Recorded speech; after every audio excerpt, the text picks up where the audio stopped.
있습니다. 아멘. 오늘 예레미야 29번째 시간입니다. 탄식하는 성도, 위로하시는 하나님. 시작. 탄식하는 성도. 우리가 지난 두 번의 단편 설교의 말씀을 나눴습니다. 그리고 오늘은 이제 예레미야 본문을 우리 매일 성경 우리 묵상하는 진도를 따라서 나누도록 하겠습니다. 15장 10절에서 마지막 절 21절까지인데 여러분들 이해를 조금 도와드리면요, 우리 앞절에서는 예레미야가 정말 지속적으로 정말 반복해서 계속적으로 하나님의 심판의 메시지를 선포하게 됩니다. 계속 선포에 관한 말씀을 전하는 거죠. 마치 이 성경을 우리가 책이잖아요. 성경은 책이고 텍스트로 우리가 볼 때에 독자들로 하여금, 오늘 우리로 하여금 너무나 이 지루할 만큼 오래도록 심판에 관한 이야기가 계속 반복되고 있다는 거죠. 계속 반복되고 있어요. 우리가 예레미야 말씀을 7월 6일부터 묵상을 했으니까 이제 오늘 8월 6일이죠. 딱 한 달 된 그런 시점인데 다른 거 한 게 없어요. 예레미야 말씀이. 물론 우리가 설교에서 다른 적용이라든가 우리가 금요일날 말씀 기도라든가 다른 이해와 다양한 접근들을 했지만, 그러나 성경 속에 보이는 하나님의 그림자는 예레미야를 통해서 계속 하나님의 심판을 선언하고 계시다라고 하는 것이죠. 중간중간마다 예레미야의 탄식이 등장합니다. 예레미야의 탄식, 탄원, 기도가 등장하는데요, 예레미야의 기도가 이 15장 사이 어간에서 한 3번, 4번 등장을 하는데, 그럴 때마다 하나님은 예레미야의 기도에 어떻게 말씀하셨어요? 기도하지 말라고 말씀을 하셨다는 말이죠. 야, 기도하지 마. 나 너 기도 안 들어줄 거야. 예레미야가 자기를 위한 기도가 아니었거든요.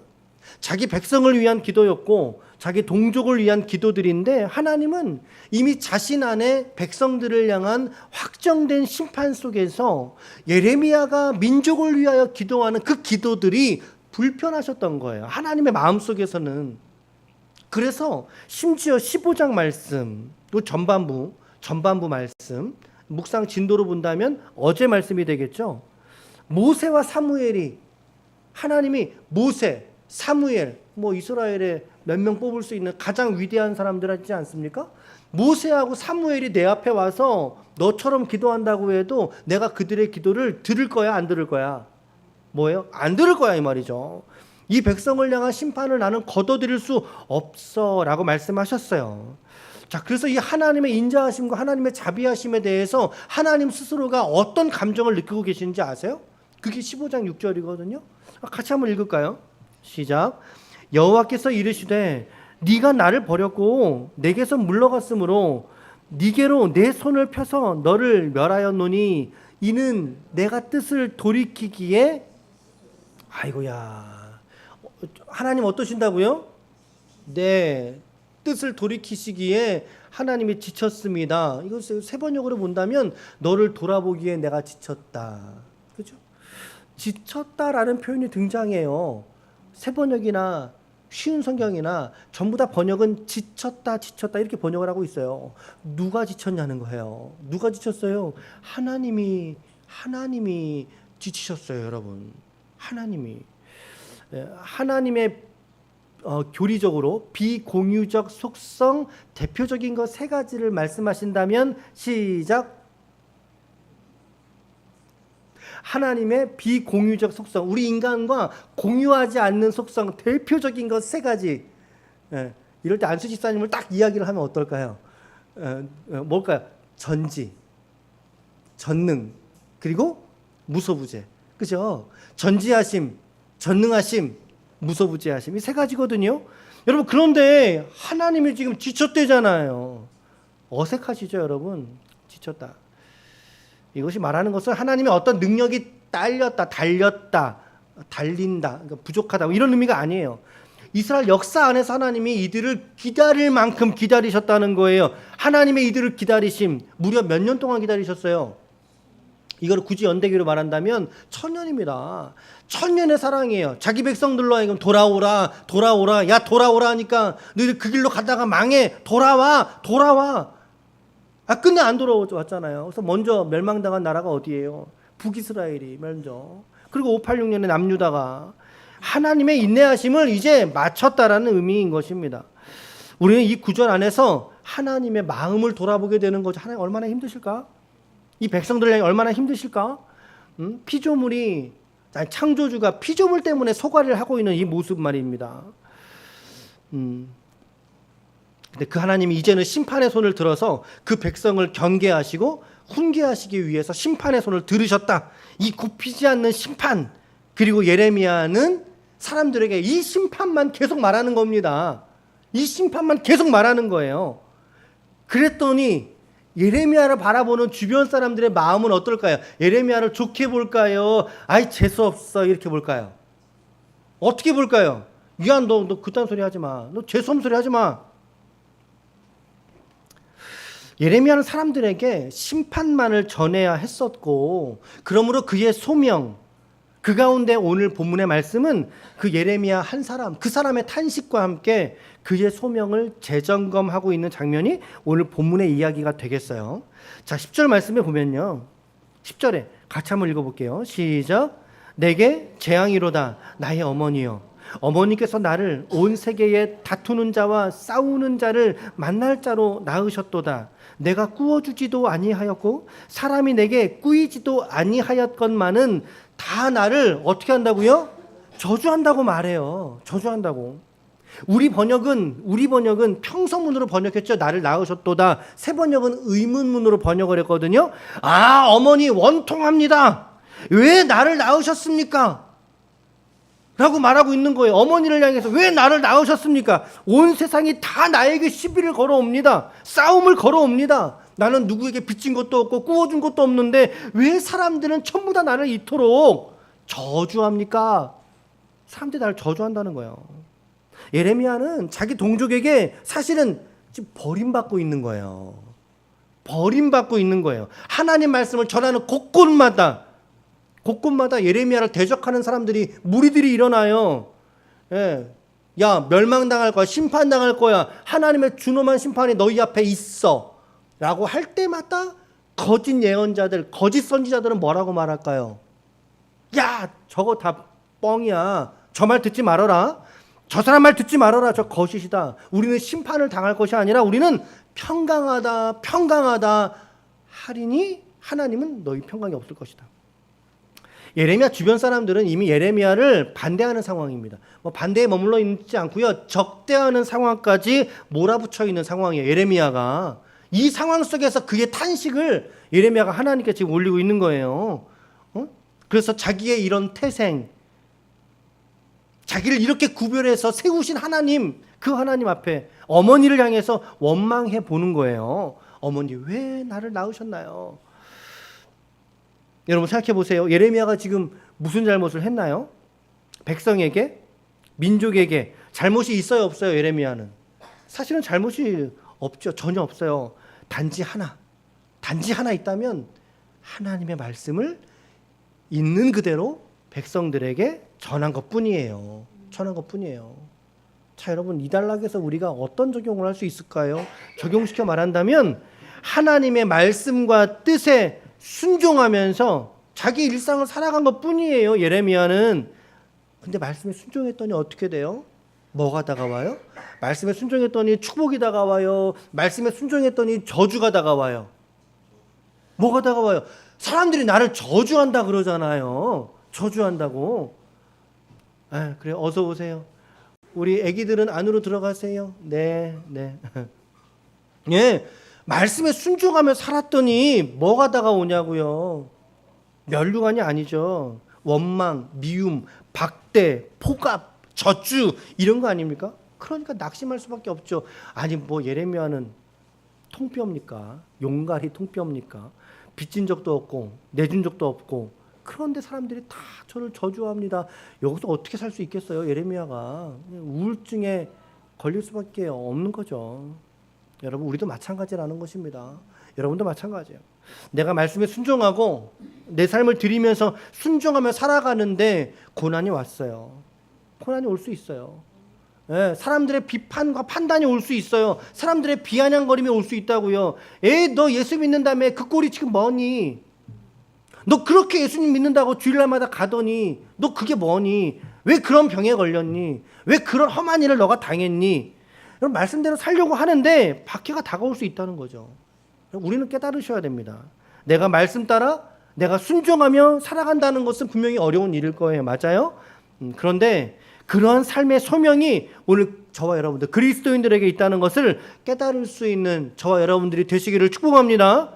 주님 말씀에 순종함으로 다가오는 고난과 박해와 혹은 더 나아가서 나의 손실과 나의 손해를 제가 감수하겠습니다. 이게 그리스도인들의 삶의 방식이에요. 이 태도를 통해서 세상을 변화시키는 거라고요. 손해는 내가 볼 테니까 당신은 예수를 믿어. 그거 아닙니까? 내가 손해는 내가 볼 테니까 당신은 예수를 믿으세요. 여러분 이것이 오늘 저와 여러분들의 삶의 방식이 되어야 합니다. 자, 그렇게 하나님께 탄식하면서 나아갔던 예레미야에게 그에게 하나님은 뭐라고 대꾸하시죠? 11절입니다. 11절 시작. 여호와께서 이르시되 내가 진실로 너를 강하게 할 것이요 너에게 복을 받게 할 것이며 내가 진실로 네 원수로 재앙과 환난의 때에 네게 간구하게 하리라. 하나님이 탄식하는 예레미야를 어떻게 하십니까? 위로하고 계셔요. 능력을 약속하시잖아요. 그렇죠? 복을 약속하고 계시죠. 내가 진실로 너를 강하게 해줄게. 그래서 너의 원수들이 재앙을 받을 때 너에게 와서 나 좀 도와줘 라고 간청하게 하나님 하시겠다라는 거죠. 여러분 하나님은 우리의 탄식을 그냥 두지 않으시는 줄로 믿습니다. 예레미야의 물론 앞서서 하나님이 기도하지 말라고 하셨어요. 백성을 위하여 기도하지 말라고, 확정된 심판을 위해서 예레미야더러 기도하지 말라고 예레미야의 기도를 거절하셨어요. 하나님이 거절.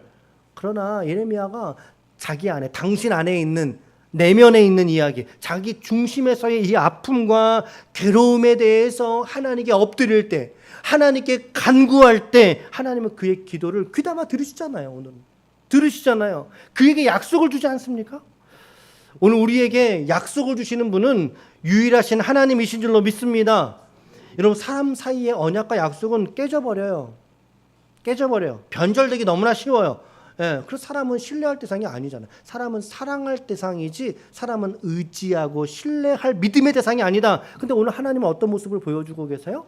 예레미야에게 약속을 주고 계셔요. 탄식하는 예레미야에게 약속 주신다고요. 이 말씀이 거짓말일까요? 그렇죠. 변질될 수 있나요? 이 말씀이 아니죠. 성취하시는 분은 우리 여호와 하나님, 그 하나님께서 예레미야를 붙들고 당신의 말씀으로 붙들고 오늘 동일하게 여러분들을 붙들고 계시는 줄로 믿습니다. 오늘 여러분들의 탄식을 누가 붙들고 계시는지를 깨달을 수 있길 바라요. 가족들도 나의 탄식을 붙들어 줄 수 없어요. 가족들도. 목사가 여러분들의 탄식을 붙들어 줄 수 있습니까? 붙들어 줄 수 없어요. 목사도 탄식하는 존재인데 여러분들의 탄식에 함께 아파할 수는 있지만, 그러나 나약한 한 사람의 인간이지 않습니까? 공감해 줄 수밖에 없지만 그 문제를 해결해 줄 수 없어요.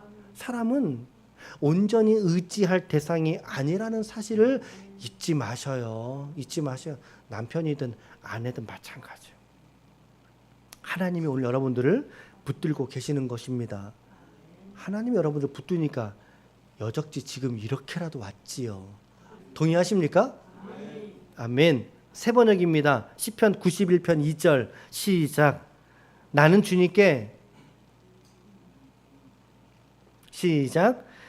주님께 주님은 나의 피난처, 나의 요새, 내가 의지할 하나님이라고. 오늘 여러분들의 의지가 되시길 바랍니다. 이 고백이 의지가 되시길 바랍니다. 아멘. 그러므로 내가 의지할 분이 하나님이심을 고백할 수 있길 바랍니다.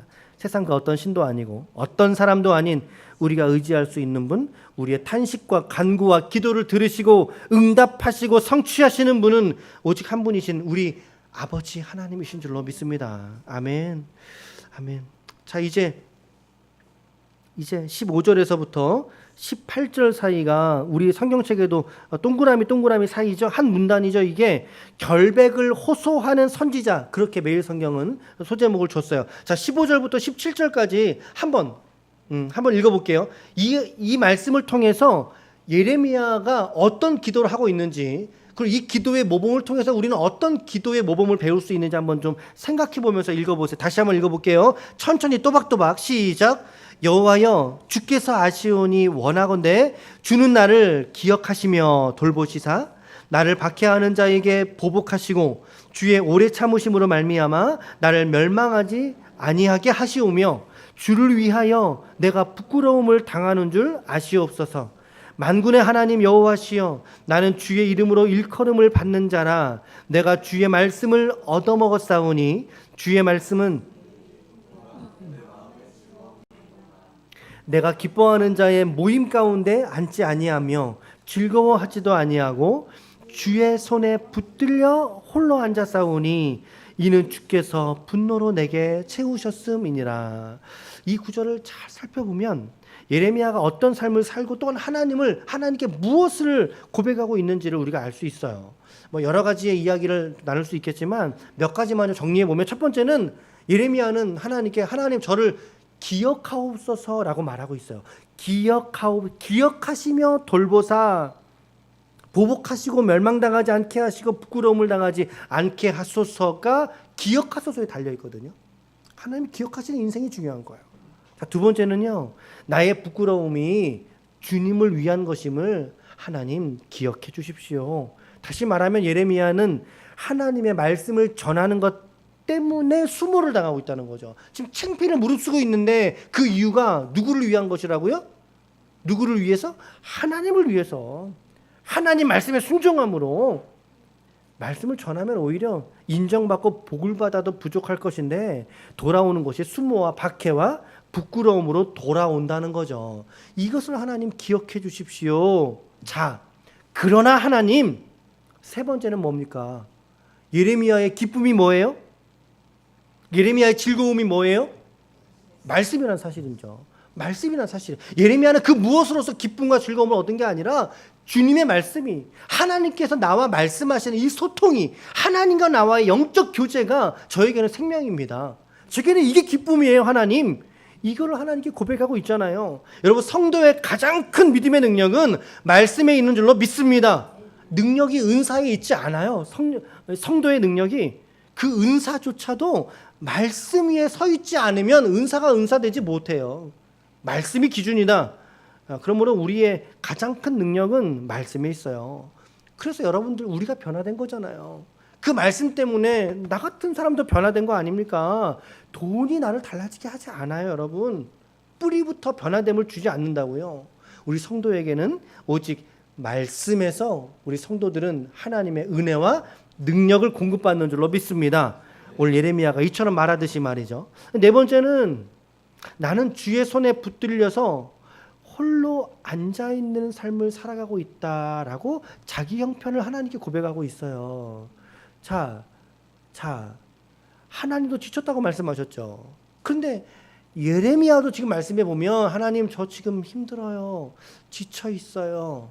저 외로워요. 그 말이에요. 외로움이에요.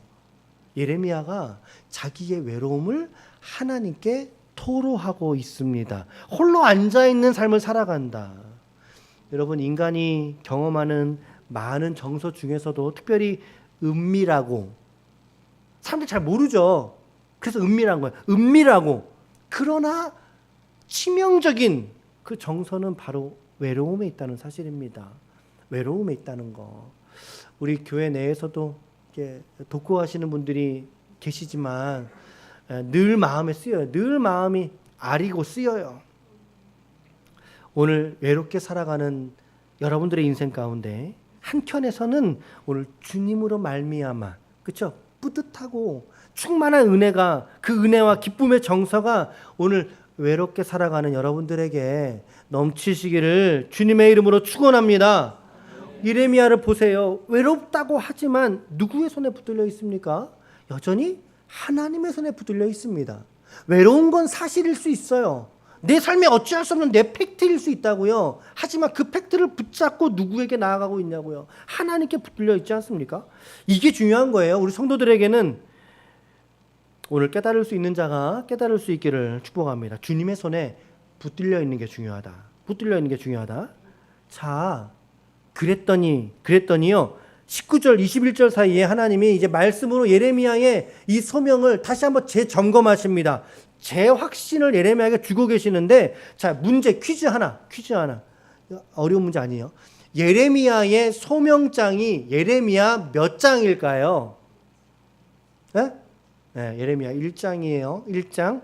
자, 성경책 필수 있는 분은 펼쳐보세요. 예레미야 1장 7절에서 10절. 예레미야 1장 7절에서 10절. 자, 없는 분들은 앞에 보셔요. 화면 준비되어 있으니까 같이 보셔요. 자, 하나님께서 예레미야를 부르실 때 첫 번째 소명장이고, 오늘 본문은 두 번째 소명장이에요. 두 번째 소명장. 첫 번째 소명장하고 두 번째 소명하고 전혀 달라지지 않는 동일한 하나님의 부르심을 볼 수 있다는 거예요. 자, 7절부터 10절까지 우리 같이 함께 좀 읽어봅시다. 시작. 여호와께서 내게 이르시되 너는 아이라 말하지 말고 내가 네게 누구든지 보내든지 너는 가며 내가 네게 무엇을 명령하든지 너는 말할지니라. 너는 그들 때문에 두려워하지 말라. 내가 너와 함께하여 너를 구원하리라. 나 여호와의 말이니라 하시고 여호와께서 그의 손을 내밀어 내 입에 대시며 여호와께서 내게 이르시되 보라 내가 내 말을 네 입에 두었노라. 보라 오늘 너를 여러 나라와 여러 왕국 위에 세워서 네가 그것들을 뽑고 파멸하고 넘어뜨리며 건설하고 심게 하였느니라 하시니라. 여러분, 이 첫 번째 예레미야의 소명이 두 번째 소명장과 만났을 때 조금 변형은 있지만, 그러나 여러분 상당히 유사하게 반복되지 않습니까? 반복되어 나타나고 있어요. 너를 다시 이끌어 세울 것이다 하나님 말씀하고 있단 말이죠. 예레미야를 견고한 노성벽이 되어서 어떤 무기로도 너를 무너뜨리지 못하게 하겠다. 어떤 누구도 너를 이기지 못하게 하고, 그러면서 오늘 말씀의 결론이 뭡니까? 21절이죠. 자, 오늘 본문의 21절 큰 소리로 시작. 내가 너를 악한 자의 손에서 건지며 무서운 자의 손에서 구원하리라. 아멘. 여러분, 오늘 예레미야는 탄식하고 있어요. 하나님 말씀대로 살았더니 저주가 그에게 임한 삶이었어요. 사람들은 다 그를 등졌어요. 외로워요. 우울증에 걸렸어요. 아파하고 있어요. 괴로워하고 있고 탄식하고 있어요. 그런데 하나님의 위로는 뭐냐고요? 하나님의 결론은 뭡니까? 너의 소명을 다시 재확신하라, 이거 아닙니까? 그의 부르심을 확인시켜 주시잖아요. 너 그때 예레미야 1장에서 내가 그때 너 불렀던 거, 너 그거 잊지 마. 내가 그것대로 내가 너를 인도할 거야. 여러분, 무슨 의미를 가지고 있어요? 성도의 탄식은 부르심, 다시 말하면 소명으로서 극복될 수 있다라는 걸 말하는 거 아닙니까? 예? 누구나 절망과 탄식과 아픔을 하나님께 토로할 수 있어요. 호소할 수 있어요. 그러나 하나님은 그 절망에서 다시금 나를 부르셨을 때, 가장 처음 나를 부르셨을 때 그 소명의 자리로 돌아가라 라고 말씀하고 있다는 거죠. 누구나 다 마찬가지입니다. 목사도 마찬가지예요. 탄식이 있을 때 목사로서의 소명받은 첫 번째 자리로 돌아가야 승리할 수 있어요. 내 탄식을 극복할 수 있어요. 강사님도 안에 들어있죠. 강사님 마찬가지입니다. 장로님은 아닙니까? 안수 집사님은 아니세요? 권사님은 아니세요? 집사님 마찬가지 똑같습니다. 여러분, 어떤 누구든 그 마음에 탄식이 있고 쓰디쓴 외로움이 있습니까? 여러분들에게 그러한 절망들이 있습니까? 여러분들을 부르셨던 그 부르심의 자리, 소명과 말씀의 자리로 돌아갈 수 있기를 축복합니다. 그 처음의 자리가 그래서 가장 중요한 자리예요. 가장 중요한 자리. 여러분, 때로는 저와 신앙생활하면서 저에게 시험 받을 수도 있거든요. 그럴 때 여러분들이 돌아갈 자리가 어딘지 아세요? 내가 이 교회를 처음 마음 정했을 때 그 자리 돌아가 보세요. 시험이 극복될 수 있어요. 성도는 탄식에서 소망과 부르심의 자리로 돌아가게 될 때 그 탄식을 극복할 수 있고 부정적 상황들을 돌파할 수 있다는 거예요. 동의하십니까? 예. 그러므로 오늘 말씀의 결론은 하나님이 탄식 가운데 있는 이 예레미야를 다시금 소명의 재확신의 자리로 세워가신다. 그래서 탄식하는 선지자, 위로하시는 하나님. 오늘 우리 매일 성경 제목이. 예. 그리고 이것이 바로 오늘 그리스도인들의 삶이고 우리의 신앙의 모습이어야 한다는 거죠. 누구나 절망할 수 있어요. 누구나 마음이 아프고 외롭고 힘들고 그런 시절이 있어요. 그러나 여러분, 마귀는 그 시절 속에 그냥 머물러 있으라고 말해요. 절망 속에 그냥 절망하고 있어라. 그러나 성령은 그 시절에 머물러 있는 우리들에게 소명을 깨닫게 하시고요. 너가 앉아있는 자리에서 일어나야 된다라고 말씀하시고 일어나서 너의 사명을 위하여 전진해 나가라고 우리를 떠미십니다. 우리 찬양 중에 뭐라고 그랬어요? 일어나 걸어라. 일어나 걸어라. 내가 너와 함께하리라. 오늘 말씀처럼 소망을 저와 여러분들에게 부릴 듯 불어넣어주고 계시는 거죠. 자, 오늘 말씀 좀 정리해 봅시다. 말씀을 정리해 봅니다. 첫 번째 같이 한번 읽을까요? 첫 번째 시작.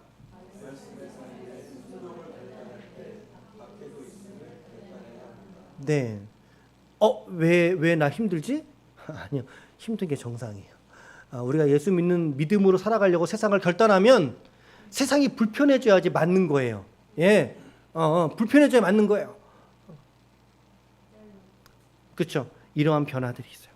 첫 번째. 두 번째는 뭔가요? 시작.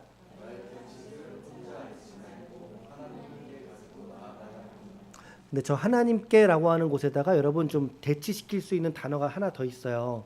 공동체이기도 합니다. 가로 열고 공동체 가로 닫고, 그렇죠? 공동체, 하나님께로 그리고 공동체로 가지고 나오셔야 됩니다. 여러분 꽁꽁 숨겨두고 있으면 결국 그 문제 해결되지 않아요. 예, 같이 함께 기도해 주세요. 제가 지금 이런 상황이에요. 제가 이렇게 마음이 이래요. 같이 나눌 때. 슬픔은 나누면 반이 되고, 기쁨이 나누면 배가 되고. 거기서 나눈다는 게 뭐겠어요? 공동체 아닙니까? 공동체 아닙니까? 그것은 우리 성경의 말씀에서도 우리가 동일하게 적용할 수 있는 거예요. 혼자 앓지 마세요. 하나님께 탄식하더라도 하나님께 와서 탄식하세요. 혼자 울더라도 하나님께 나와서 우세요. 하나님 앞에, 오늘 예레미야처럼 하나님의 위로하심이 여러분들에게 실제가 되고 여러분들에게 능력으로 여러분들 붙드실 줄로 믿습니다. 세 번째는 뭐예요? 시작. 성도의 탄식은 부르심의 소명을 함으로써 극복되고 돌파될 수 있음을. 그렇죠. 예. 그래서 성도의 이 탄식이 소명을 위한 디딤돌이 되는 거죠. 디딤돌이 돼서 더 높이 뛰게 만드는 거예요. 더 높이 뛸 수 있도록.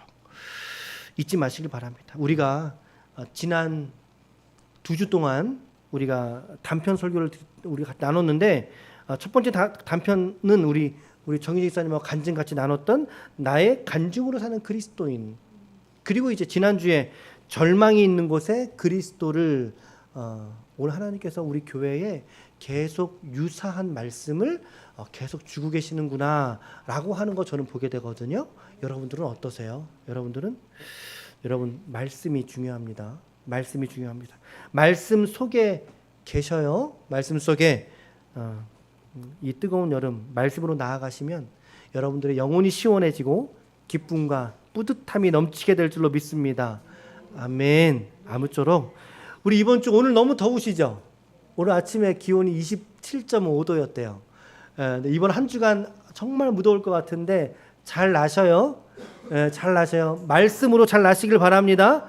혹서기의 정점일 것 같은데 이 더운 여름 은혜의 말씀 안에 계심으로 말미암아 극복하고 승리하시는 하나님의 거룩한 종들이 다 되시기를 예수님의 이름으로 간절히 축원합니다. 아멘.